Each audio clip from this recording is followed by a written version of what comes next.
Ayan! Malapit ko na itong matapos yung baybayan ni Cutie Bird pati ni Happy Bird. Konti na lang. Mabubuko na to.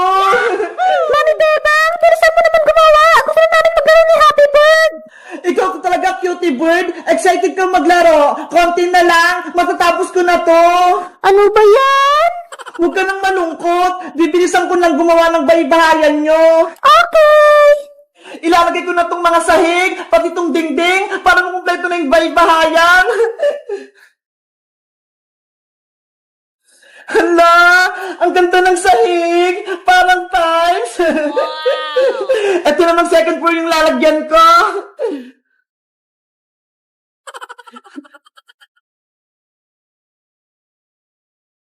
Sunod naman, etong terrace. Ayan!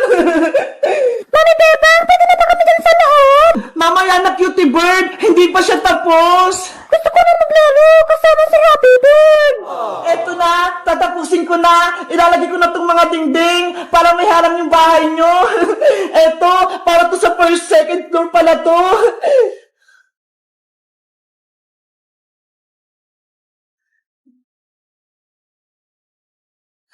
At ito naman, para to sa first floor.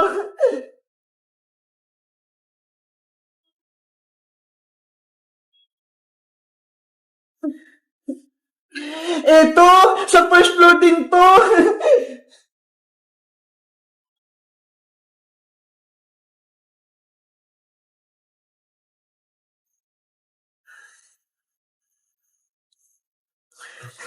Ito sa first floor din.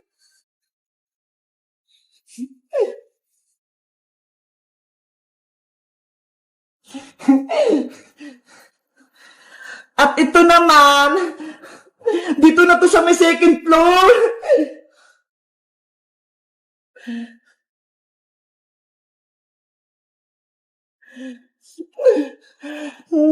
Ay, ito!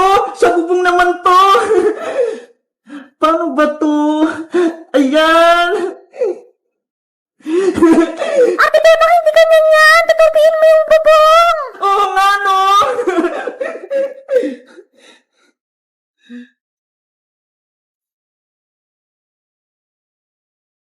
Ayan! Mami Bebang, pwede na ba kami dyan sa loob?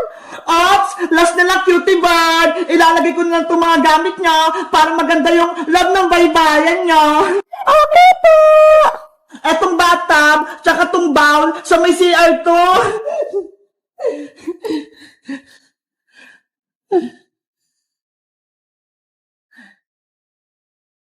Dito kayo maliligo at mag-CR, Cutie Bird, ha? Huwag kayong magkakalat. Yay! May CR na kami. Eto naman, sa may kwarto to, may cabinet, tsaka higaan.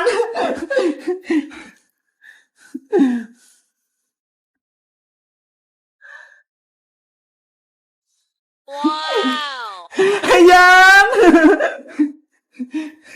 Ito, saan naman kaya to? Ay, alam ko na! Sa sala to!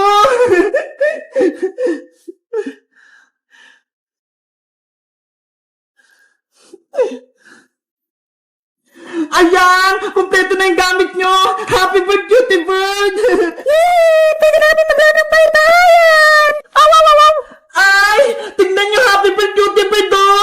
May aso pa pala kayo itong laruan! Ayan! Aw, aw, aw, aw, aw, aw, aw, aw. Cutie Bird, Happy Bird, tapos na yung baybayan nyo! Tignan nyo! Ang ganda! Wow! Sobrang ganda, Mami Bebang. Ang laki ng bahay namin. Kompleto sa gamit. Deserve nyo yan para may palaruan kayong dalawa! Salamat po, Mami Bebang. May baybayan na kami ni Happy Bird. Kay Tita Iska kayo magpasalamat kasi siya yung nagbigay niyan! Kaso, wala po si Tita Iska eh. Nasa Hong Kong. Bukas, uwi na siya dito sa Pilipinas. Pinadala namin siya ni Princess ng pamasahe. Kaya, magkasama-sama na tayo dito. Yay!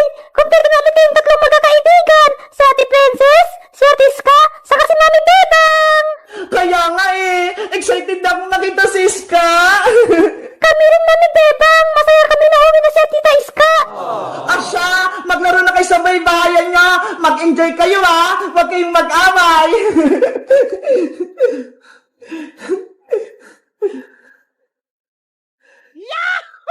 Ayan!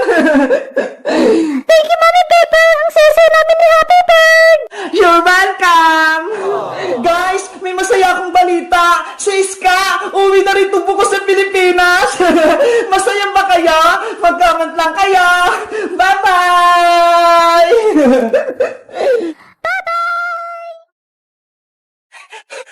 Maria, bilisan mo! Baka mahuli pa tayo ng tanod! Mami, wait lang! Saan ba tayo pupunta, Mami? Wala naman tayong bahay, ah! Babalik tayo sa bahay nila, Bebang. May gagawin ako sa kanya. Papalayasin natin siya. Lagot ka na ngayon, Bebang. Babalik na kami.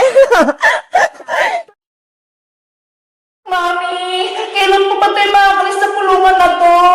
Gusto ko na po umuwi. Mag-antay ka lang, Maria.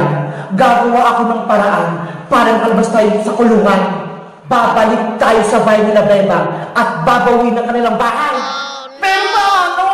Isang buwan na tayo dito eh. Ang tagal-tagal na. Hindi pa rin tayo nakakalabas. Makinig ka sa akin, Maria. Ito yung gagawin natin plano. Ibubulong ko sa'yo. Ano yan, Mami?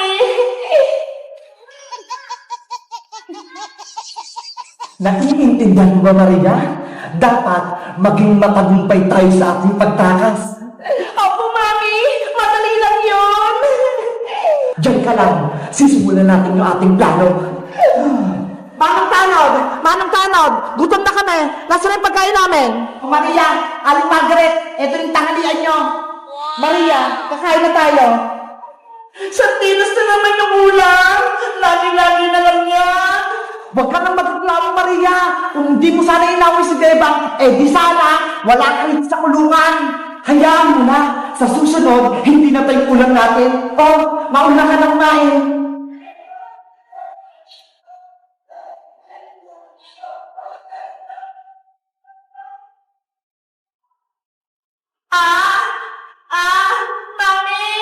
Mami, gintan ko, tulong, Mami. Maria, ano nangyari sa'yo? Masakit mo yung tiyan ko, ang hapdi.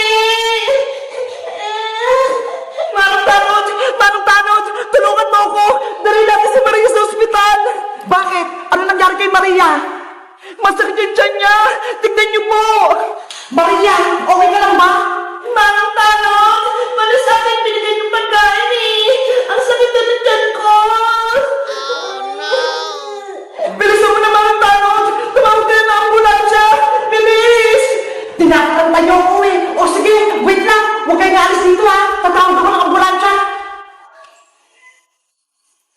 Maria, wala na si Manong Tanod. Tumakas na tayo. Gumana yung plano natin, Mami. Naniwala si Manong Tanod na masakit yung tiyan ko. Malaya na tayo sa wakas. Bilis! Maria, bilisan mo! Oh no! A few moments later. Nasaan yung dalawa? Nandiyan yung ambulansya! Lagot! Natakasan ako! Maria, bilisan mo! Baka mahuli pa tayo ng tanod! Mami, wait lang! Saan ba tayo pupunta, Mami? Wala naman tayong bahay, ah! Babalik tayo sa bahay nila, Bebang. May gagawin ako sa kanya. Papalayasin natin siya. Lagot ka na ngayon, Bebang. Babalik na kami.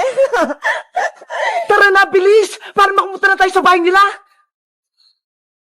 Antay, Mami! Maria, halika na rito habang bukas pa tong gate.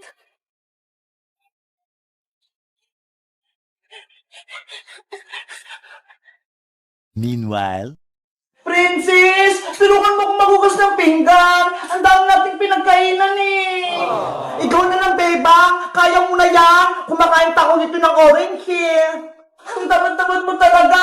Ikaw yung pinakamaraming kinain eh. Hala, nahulog yung dalawang kutsara. Ibig sabihin niyang, Bebang, may darating na bisita sa bahay niyo. Pamahiin lang naman yung princess eh. Hindi yun totoo. Ay, may tao sa labas. Sabi ko sa'yo, Bebang eh, may bisita ka. Sino kaya yun? Bebang! Sa wakas, nandito na kami sa labas ng bahay nila, Bebang.